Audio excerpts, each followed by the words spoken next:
Envoie ton esprit saint, ton feu d'amour divin, déploie ton cœur et viens nous sauver. Délivre-nous de nous, délivre-nous de tout, ceux qui refusent en nous de t'aimer. Du sang de ton agneau, déverse en nous le flot des abondantes eaux de ton pardon.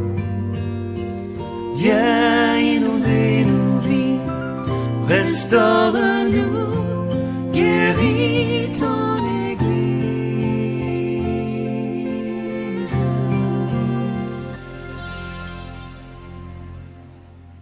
En Actes, chapitre 23, les versets 11.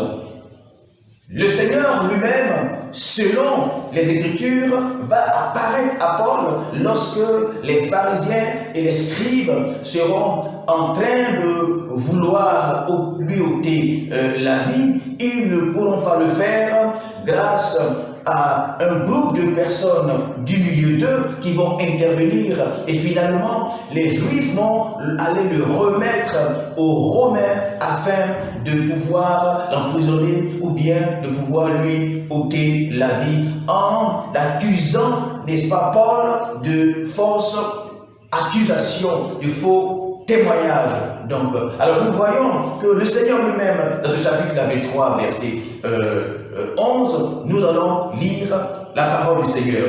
Il est dit, la nuit suivante, après que les personnes voulu atteindre à sa vie, il est dit, la nuit suivante, le Seigneur apparut à Paul et dit, prends courage, car de même que tu as rendu témoignage de moi dans Jérusalem, il faut aussi que tu rendes témoignage dans Rome. Il faut aussi que tu rendes témoignage dans Rome. Alors, le Seigneur lui-même va apparaître à Paul, afin que Paul puisse aller du continent asiatique au continent européen maintenant, directement à Rome, qui est la capitale qui domine le pays, la capitale du pays qui domine le monde dans ce temps-là, afin que Paul puisse rendre témoignage de Jésus-Christ de Nazareth devant l'empereur César.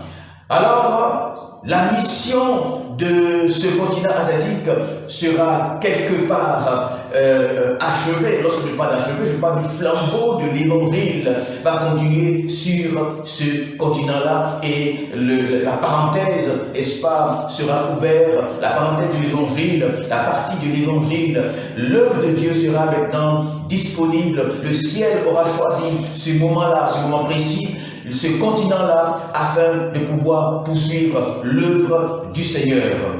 Et nous savons tous les témoignages que nous avons reçus de ces lieux-là. Les villes illustres de Corinthe, les villes de Thessalonique, des villes, n'est-ce pas, les sept églises de l'Apocalypse vont se situer, n'est-ce pas, actuellement sur ce continent-là. Et après ces apôtres, nous connaîtrons n'est-ce pas, l'étape de la réforme. Nous connaîtrons l'étape de la réforme de ce que l'histoire va appeler la foi réformée. Alors ce sont des personnes qui nous étions maintenant, pendant la période des empereurs, des persécutions terribles, des persécutions atroces, des persécutions que l'Église ne l'a jamais connues, va se perpétrer sur ce territoire-là. Et des saints, des chrétiens, des frères dans le Seigneur, qui auront cru en Jésus, qui auront mis leur foi en Jésus, leur croyance en Jésus, qui auront donné entièrement leur vie à Jésus, seront massacrés pour certains.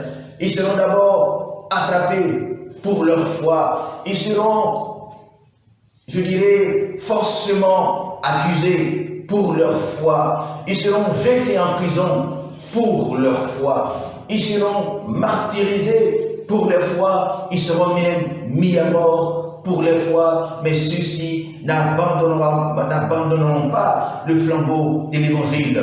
Ils n'abandonneront pas leur foi. Ils n'abandonneront pas leur engagement. Ils n'abandonneront pas leur décision qu'ils ont prise de suivre le Seigneur Jésus-Christ. Et pendant plusieurs siècles, ils vont subir le martyre afin de garder la foi, afin de garder le flambeau de l'évangile allumé. Ils vont combattre le bon combat. Et il faut rappeler que jamais sur terre, c'est vrai que le continent asiatique a souffert le martyre. Sinon les frères ou ceux qui gardaient la foi du Seigneur, ou autant même, avant même Christ, oui, le peuple de Dieu va subir un certain nombre de choses, c'est vrai, souvent, c'est dû à leur incrédulité, que Dieu lui-même va les châtier. Mais c'est vrai que lorsque la foi en Jésus-Christ paraîtra sur ce continent-là, nous aurons des frères et des sœurs qui vont également mourir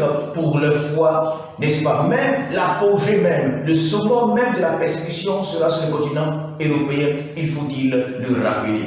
Je dis bien qu'il n'y a jamais eu de persécution de chrétiens au-delà de ceux de l'Europe. Il n'y a jamais eu de persécution de chrétiens au-delà de ce que nos frères en Europe, au temps, n'est-ce pas, des empereurs ont subi. Le sommet même, la période même où les chrétiens seront réellement châtiés sera sous le pouvoir de Néron, qui va les accuser de tous les maux, qui va les accuser, n'est-ce pas, des crises économiques, des crises sanitaires, de la santé, toutes sortes de crises sera, selon cet empereur-là, due à la présence des chrétiens dans la présence des chrétiens sur ce territoire-là, sinon dans l'Empire romain. Alors, des ordres seront donnés afin que ceux-ci soient attrapés, mis en prison,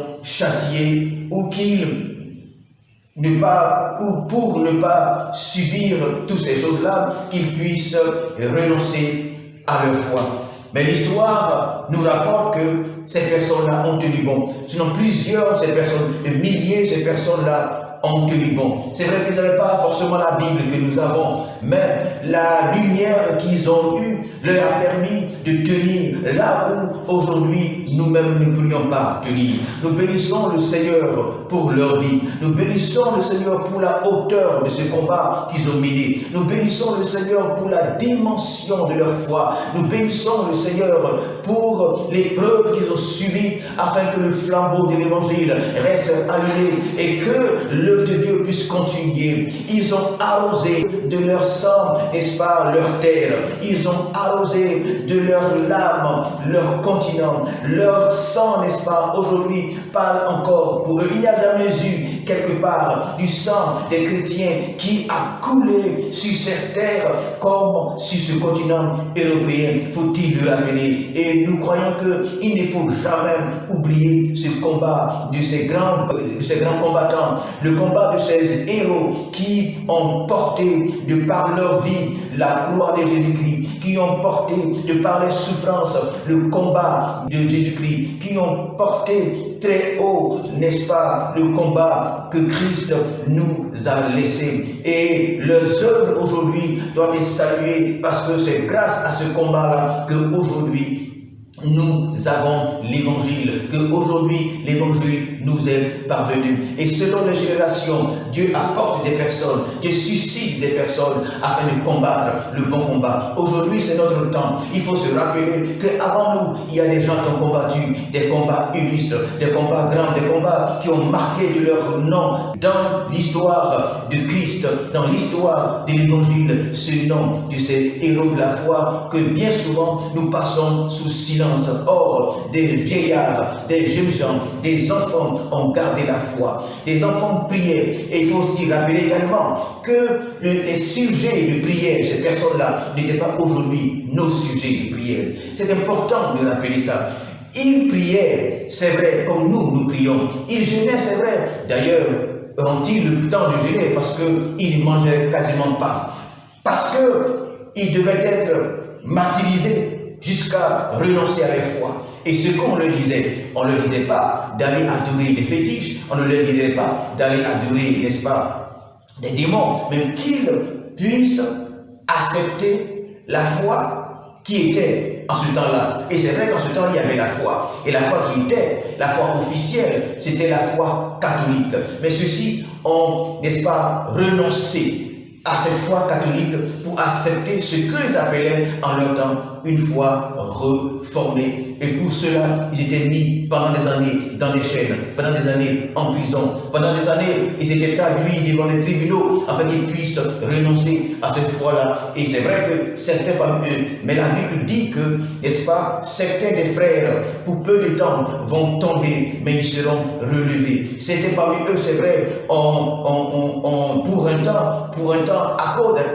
de la hauteur, la dimension de la persécution, ont laissé la foi, mais ils sont revenus. Et plusieurs, des jeunes gens, des jeunes filles, ont décidé de mourir pour Jésus-Christ. Et ils s'engageaient pour la mort. Lorsqu'en ce temps-là, ils décidaient de suivre le Seigneur Jésus-Christ, alors ils décidaient de mourir. Ce n'est pas comme aujourd'hui à Abidjan, où donner sa vie à Jésus en guillemets est devenu un plaisir, un loisir, est devenu même la mode. Mais à leur temps, donner sa vie à Jésus, sinon se repentir de ses péchés, je préfère cette expression-là, était gage de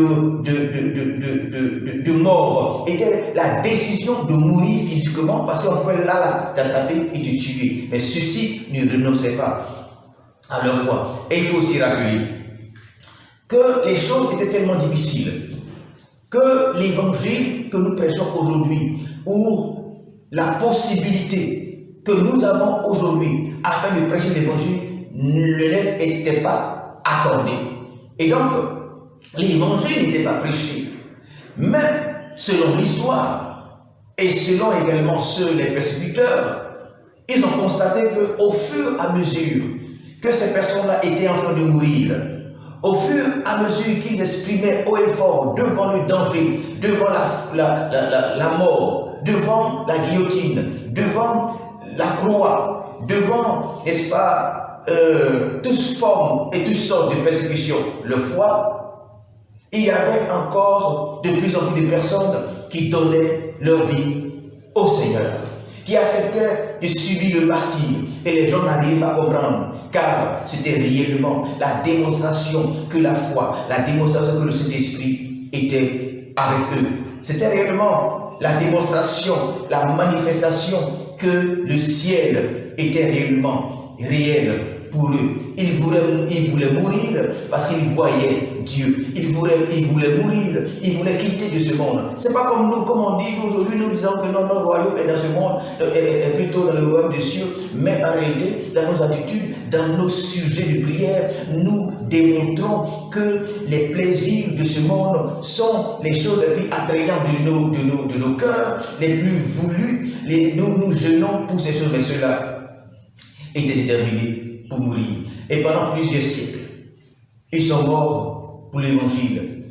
Et ils ont arrosé de la terre, du sol, leur sang. Et il était important également de dire ceci. La Bible déclare que le sang d'Abel crie encore. Or, qui était Abel? Abel était le troisième homme que notre terre est connue, seulement le troisième. C'est-à-dire qu'il était à l'aube de notre humanité, à l'aube de la création de ce monde. Et si son sang crie encore aujourd'hui, je ne crois pas que ce n'est pas le sang de ces saints qui ont été baptisés pour leur foi qui ne crie pas aujourd'hui. Aujourd'hui, c'est pas que Abel, mais ils sont des milliers qui ont été égorgés pour certains, pour d'autres livrés aux lions, pour d'autres au bûcher. Et les histoires racontent que pendant que le feu les brûlait, pendant que le feu les consumait, ils chantaient des louanges à Dieu. Il est important de rappeler ces faits-là.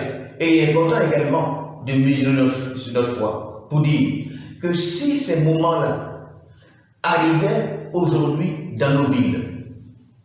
Est-ce que vous pensez qu'il y aurait encore des prédicateurs? Parce que dès que tu peux même pas prêcher. Dès que tu dis que tu es chrétien et qu'on te dénonce, on dit là-bas il y a un chrétien, on t'attrape et on te met en prison. Et on te juge et tu viens devant les juges pour décider de continuer à croire, de croire ou de ne plus croire. Voici un peu ce à quoi j'étais soumis. Et lorsque tu dis que tu ne crois plus à cette foi réformée-là, qui est différente de ce qui était en vigueur, alors lorsque tu décidais de renoncer à cette foi-là, tu étais libéré et tu allais vaquer à tes besoins. Seulement, il n'était pas question de renoncer au Seigneur, mais ceux-là, ces frères-là, donc, décidaient de continuer dans leur engagement. Et alors, on les mettait encore en prison pour revenir encore, pour qu'on leur demande. Et lorsqu'ils insistaient, on les jugeait pour voir comment est-ce qu'ils allaient mourir. Et c'est ce qu'ils attendaient. Ils voulaient qu'on leur juge pour qu'on puisse les mettre à mort. Et donc, si nous mesurons leur foi à eux, si c'est temps-là, si moi, je sais, moi je ne veux pas mentir, je vais être sincère devant le Seigneur pour dire qu'il n'est pas sûr que si j'étais à l'époque là, j'allais résister. C'est pourquoi le Seigneur m'a amené aujourd'hui. Je peux prêcher, personne ne va me pousser ou m'attraper. Mais à l'instant, il suffisait de dire que tu es chrétien et c'était un crime. Il suffisait de dire que tu appartiens à, tu veux, la foi authentique en Christ et que ta vie était menacée, ta vie était en danger. Si aujourd'hui, il est décidé que ce temps arrive, je ne crois pas qu'il y aurait, pour moi, 10 chrétiens, je ne crois pas qu'il y ait encore tous ces milliards de pasteurs que nous voyons aujourd'hui. Si nos vies étaient terriblement menacées comme ces personnes-là. Si nous oublions cette histoire de l'Église, je ne crois pas que Dieu oublie ces choses-là. Et également, il est rapporté que plusieurs qui ne croyaient pas à leur foi se joignaient à eux. Parce que visiblement, dans leur détermination, ils montraient qu'au-delà de cette réalité-là, il y avait une autre réalité. Et cette réalité qu'ils voyaient n'était pas loin d'eux, n'était pas loin de leurs yeux, n'était pas loin de leur vue, n'était pas loin de leur cœur. Ils sentaient la réalité du royaume de Dieu et ils voulaient mourir pour aller dans ce royaume-là. Il ne faut pas oublier ces siècles de terreur de l'Évangile. Ce sont des siècles de terreur que l'Évangile a connu, que les frères ont connu, surtout sur le continent européen. Du sang de ton